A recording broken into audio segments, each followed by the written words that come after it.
¿Qué tal? ¿Cómo están, amigos y amigas de Otra Mirada y NTV Info? El día de hoy les invitamos nuevamente a poder escuchar, ¿no? Y evaluar uno de los temas que en la coyuntura nacional, obviamente, se ha recrudecido y hay muchos informes alrededor de la inseguridad ciudadana. Pero vamos a abordar hoy día desde la perspectiva también de la política criminal.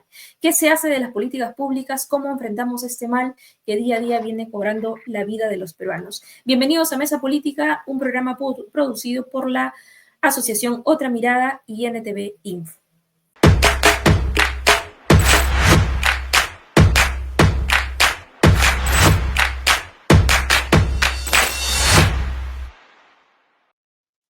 ¿Qué tal? ¿Cómo están? El día de hoy nos encontramos justamente con un invitado especial. Él es sociólogo de la Universidad Nacional Mayor de San Marcos, es especialista en seguridad ciudadana y ha liderado durante muchos años el Observatorio Nacional de Política Criminal Indaga del Ministerio de Justicia. Bienvenido, Arturo Guaitaya. Saludos desde Lima hasta España. Muchas gracias por la invitación, Alejandra, y acá atento y dispuesto para sumar desde lo que se pueda. Claro que sí. Mira, justamente vamos a entrar a una de las preguntas que quizás tiene pocas respuestas, o por decirlo de alguna otra manera, ¿no? Hay respuestas que la ciudadanía no logra comprender en el sentido de cómo entendemos las políticas públicas que enfrentan la inseguridad ciudadana en su diversidad, ¿no? Que no perciben que tenga efecto en la sociedad, ¿no? Los últimos días, nuevamente, las extorsiones han cobrado la vida, por ejemplo, de padres de familia que se dedican pues al servicio de transporte público, ¿no? Y han perdido la vida en horas del día. Entonces, estas mafias se enfrentan justamente, ¿no? Con los ciudadanos a vista y paciencia de las autoridades. Entonces, quisiéramos entender desde la ciudadanía y desde tu experiencia en el Observatorio de Política Criminal, ¿qué le falta a las políticas públicas para poder frenar toda esta situación? Eh, pues lo primero que quisiera decir, Alejandra, es que en realidad como país estamos pasando por un proceso, digamos, un fenómeno dual de transición. A mí me da esa impresión. Primero, hemos tenido una expansión de la delincuencia común bastante amplia, sobre todo de robos, hurtos, que llega, bueno, en el 2011 ha llegado hasta el 40%, es decir, 4 de cada 10 peruanos en zonas urbanas es víctima de algún delito, y al día de hoy llega hasta el 27%. Lo que podemos decir es que más o menos 5 millones de personas han sido víctimas de algún delito, pero sobre todo de billeteras, carteras y celulares. En paralelo tienes una amplia mayoría que se siente víctima, pero decía dual porque en paralelo también hay un elemento que ha cobrado mucha fuerza y se trata del crimen organizado, ¿no? Y es un crimen organizado que se expresa en un montón de formas, o sea, en Por ejemplo, extorsión, en tráfico uh-huh. de terrenos, trata de personas, narcotráfico, la minería ilegal, y además son delitos envolventes que se van cruzando, ¿no? Entonces, lo que tenemos el día de hoy es eso, y por otro lado, de hecho, son políticas las que se plantean que por un lado tienen una visión de largo plazo al 2030 y el problema está cambiando, ¿no? Yo creo que ese es uno de los primeros puntos de partida y mencionaba que es un crimen violento. Hace algunos días ha salido una encuesta donde se señala que en Lima el número de personas víctimas por extorsión está llegando al 27%. Digamos, en términos de porcentaje, en términos absolutos serían como 3 millones de personas. Entonces estamos asistiendo o trasladándonos de una delincuencia de puentes y calles que se concentraba en billeteras y celulares a un crimen violento, ¿no? Creo que otro punto necesario de por qué no se le mira bien, digamos, es que creo que más allá de ser transgresores, ofensores, ¿no? Monstruos, vándalos, gente de mal vivir, en el fondo lo que estamos asistiendo con lo que tiene son empresas del crimen, ¿no? Creo que este punto, aunque bastante, digamos, básico, creo que es necesario identificarlo y como contexto estamos pues también viendo una oferta del crimen organizado que se expande cada vez más y por otro lado una capacidad disuasoria bastante precaria del Estado. Y esto se expresa en términos políticas fragmentadas, ¿no? Inestabilidad constante en los distintos sectores, digamos, en las direcciones y también en los equipos, ¿no? Y en ciertas instituciones, colusión con segmentos de la delincuencia, ¿no? Y en paralelo, en términos desde el Ejecutivo, una política del espectáculo de la seguridad, ¿no? Es decir, hacer cuartos de guerra, estados de emergencia, que al final dan una sensación o una muestra, pero que a la larga no tienen ningún resultado, ¿no? Y bueno, no lo dice uno u otra persona, sino más bien el número de personas que está siendo víctima por homicidios, extorsión y pues las distintas marchas que se desarrollan, ¿no? Claro que sí, a eso quería llegar. Tú has mencionado un término bastante interesante, la política del espectáculo alrededor de lo que debería ser la seguridad ciudadana, ¿no? Enfocado en proteger, obviamente, al ciudadano de a pie, a los más vulnerables. El día de hoy, hace unos minutos, la presidenta del Poder Judicial justamente se ha pronunciado en medio de esta ola de inseguridad, ¿no? Y las manifestaciones que hay, anunciando que efectivamente pues hay una incomprensión en el poder legislativo, ¿no? De aprobar normas que deberían beneficiar o no. Pero yo creo que hay un punto aquí especial que la ciudadanía percibe como más cercana a su discusión. En los territorios, la autoridad más cercana ante un delito es el serenazgo, ¿no? La municipalidad o la Policía Nacional. Siempre acudimos o al serenazgo si es que nos han robado algo, ¿no? Igual uno va a la policía, a la comisaría a sentar una denuncia, ¿no? O sea, esa es la principal cercanía que tiene un ciudadano de pie cuando ha sido pues víctima de algún tipo, de algún hecho inseguro. ¿Qué es lo que sucede alrededor de la instancia policial? Se ha hablado mucho de una reforma, se ha hablado mucho de refundar la institución policial, ¿no? Pero además vemos en las noticias de que muchos integrantes del cuerpo de la Policía Nacional son parte también de bandas criminales, ¿no? Entonces, ¿cuál es la discusión que se ha generado, se ha tornado alrededor de un cuello de botella en nuestro país? Mira, me parece fundamental lo que mencionas, Alejandra, porque creo que es necesario de construir, digamos, todos los elementos y ponerlos sobre la mesa, ¿no? Y acá lo que yo veo es que en realidad las políticas que se hacen el día de hoy no difieren de hace 5 o un poco más de años, ¿no? En realidad, el dominio sobre la agenda y el problema de la policía ha estado centrado básicamente en algo que he llamado el enfoque de las carencias, es decir, construir una idea de que el problema en la policía es básicamente un problema de recursos, de asignación de presupuesto, de materiales, de elementos logísticos, y esto implica otro aspecto que tiene que ver con la externalización del problema del policía. Entonces, el problema del policía no está en la policía y tampoco en el personal policial, sino más bien está fuera de él, fuera en sus recursos o fuera en algunas leyes que impiden sus funciones o en el Poder Judicial o en la Fiscalía. Digamos, de otro modo, se puede ver esto en realidad como varios discursos que han buscado poner el tema, pero más como una modernización, como una mejora, ¿no? Pero no tanto como una reforma. Incluso a pesar de la muerte de Indy Bryan en el año 2019, ¿no? Digamos, la apuesta de la ciudadanía era una reforma, no se hizo y, digamos, en el día a día sucede esto, pero a mí lo que me parece es que hay una gran resistencia institucional de cierto sector que no quiere, digamos, mejorar, renovar, transformar la institución, digamos, para servir mejor a la ciudadanía y al país, ¿no? Yo creo que en el fondo hay aspectos que no se discuten y son necesarios plantearlos dentro de la institución. Desde luego, el tema de las carencias es fundamental dentro de la policía, pero hay otros aspectos que son también claves. Por ejemplo, la mejora, la gestión administrativa, ¿no? La profesionalización de la policía en aspectos fundamentales como el patrullaje o la investigación criminal, ¿no? Y algunos puntos que son sensibles para esta institución, pero necesarios de ponerlos como grandes agendas y que de hecho no han estado ni siquiera en la política Mariano Santos ni en algunos proyectos de ley que ahora se están discutiendo, ¿no? Que son, por ejemplo, como el tema de la corrupción, el tema del uso de la fuerza policial y el tema de la colusión con el crimen organizado. Por lo menos estos tres aspectos me parecen fundamentales para mejorar la institución. Desde luego, No se trata de un punto personal, sino más bien en el año 2023 se hizo una encuesta y la misma policía reconocía 9 de cada 10 que identificaban, digamos, prácticas de corrupción dentro de la institución.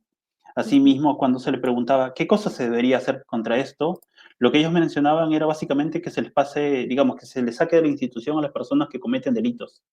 Entonces, creo que la línea es bastante clara, qué se puede hacer y lo que toca más bien es hacer esta transformación, esta reforma dentro de la institución policial, asumiendo un elemento clave, ¿no? Que es la policía como un servidor público y que tiene dos verbos, ¿no? Que es proteger y servir. Creo que este elemento que parece tan básico se ha desdibujado y pues podemos seguir mencionando algunos aspectos. Claro, Eh, sí, por ejemplo, dentro de esta idea de la policía como un servidor público, a mí me parece clave fortalecer dos líneas bastante básicas, ¿no? Por un lado, orden y seguridad, y por otro lado, investigación e inteligencia. Entonces, la Policía Nacional, como la conocemos hoy, viene del año 1988 con una unificación de tres fuerzas, pero esta unificación ha perdido la especialización dentro de la institución. Entonces, tenemos investigadores, muy pocos, pero muy buenos, que no se dan abasto con la expansión del crimen organizado.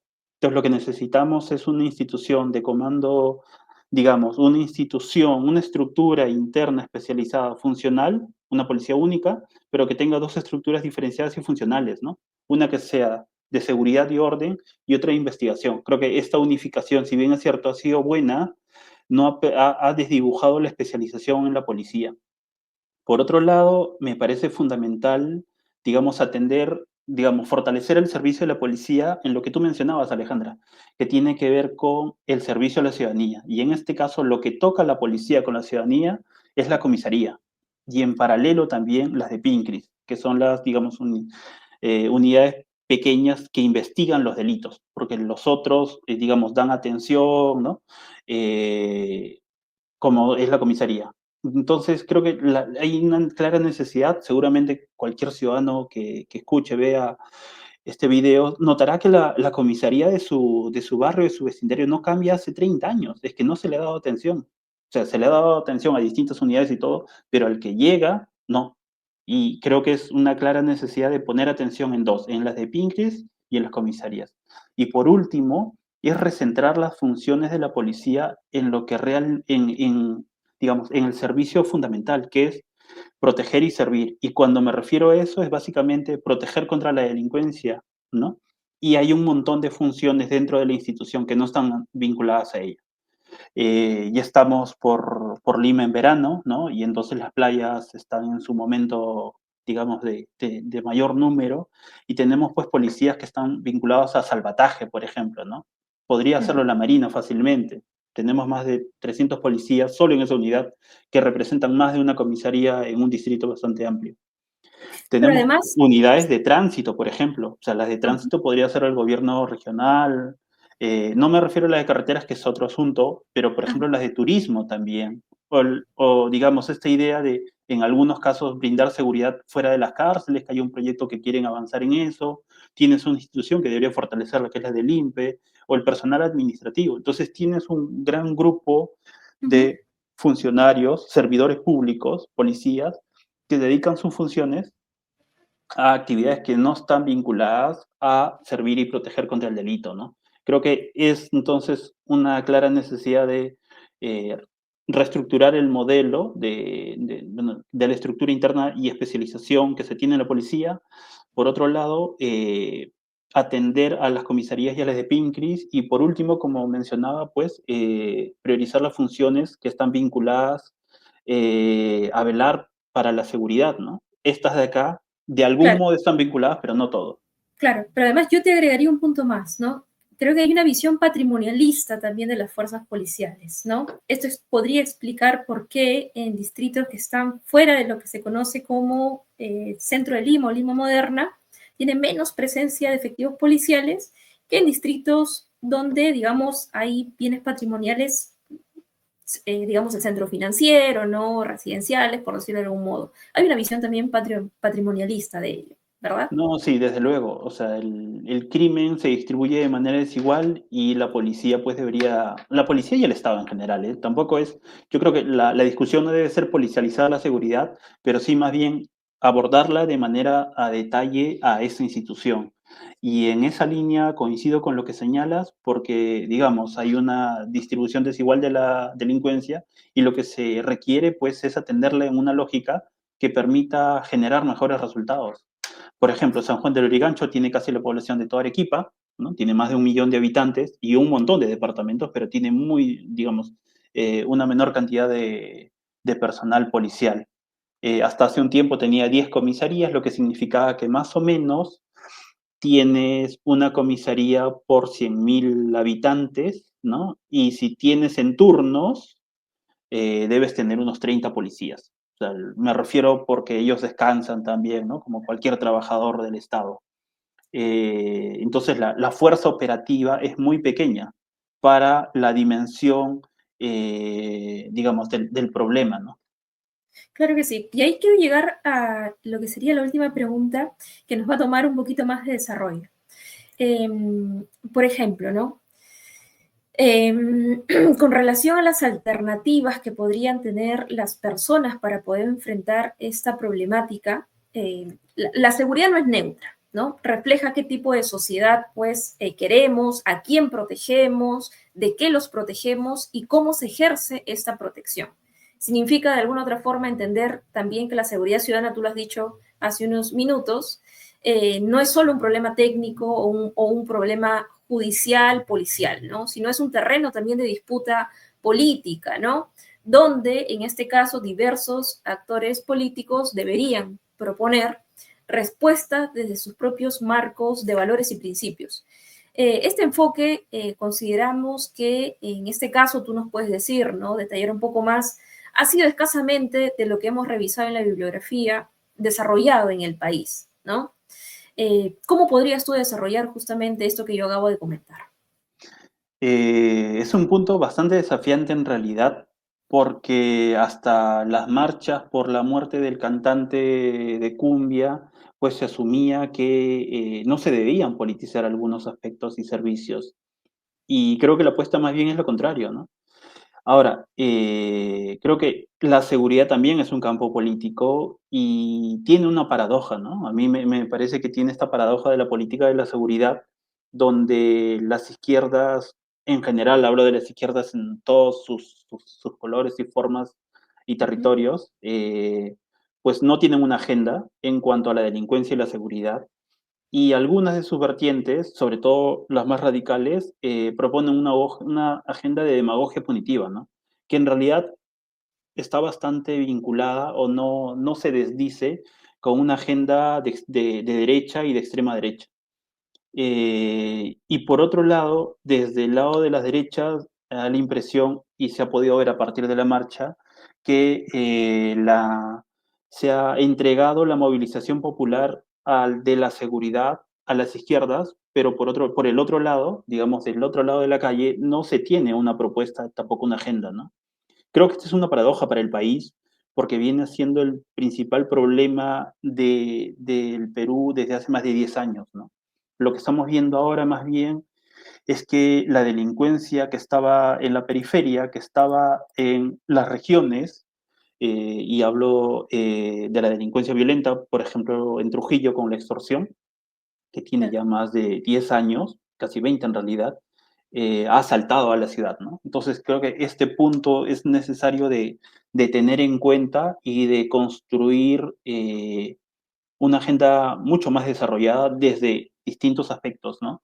Creo que esta idea de la emergencia de la delincuencia nos hace ver solo la etiqueta del problema, ¿no? Y en este caso me refiero básicamente a las extorsiones y a los homicidios, cuando el problema que está detrás es todavía mucho más grande.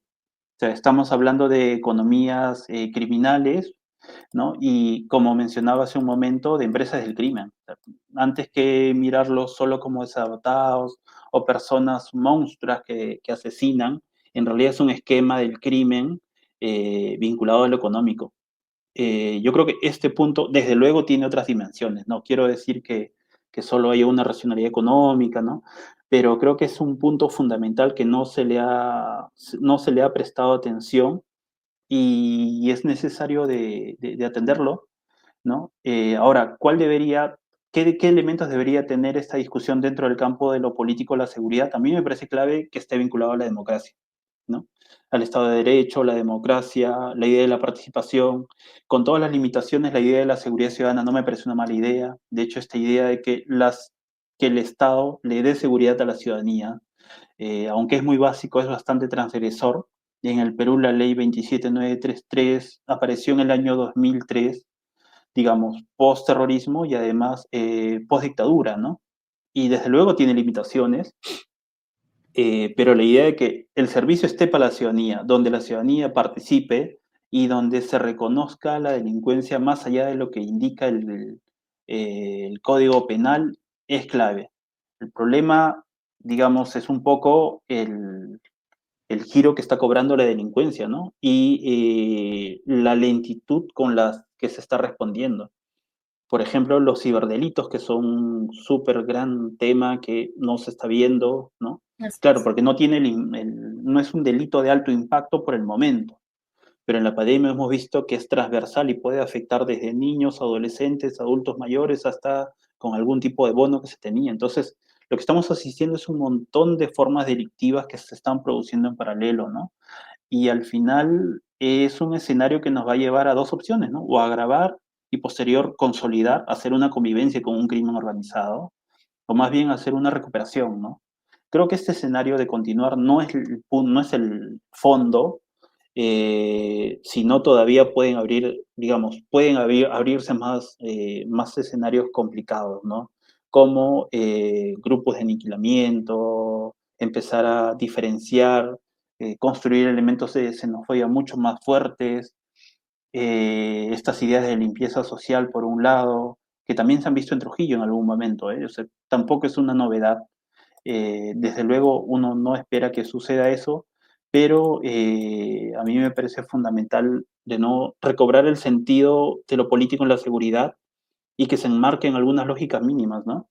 Creo que más allá de la demagogia punitiva, que al final está siendo solo efectismo y no tiene ningún resultado, implica no alejarse o pensar y discutir la idea de la seguridad, la idea del orden, la idea del control y la idea de la prevención, ¿no? O sea, al final, prevención y control no son dicotomías y no son elementos necesarios, que de nuevo es el principal problema del país desde hace más de 10 años.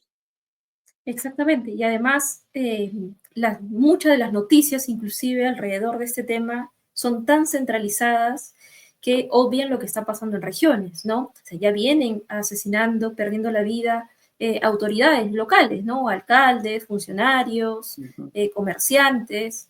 Y como tú bien has dicho, tenemos un escenario bastante complejo de retos, sobre todo de cara también a una nueva elección que se va a producir, ¿no? Entonces, hay muchos ciudadanos que están también viendo qué propuestas esperamos en un contexto donde hay actores políticos que al parecer no entienden la magnitud, ¿no?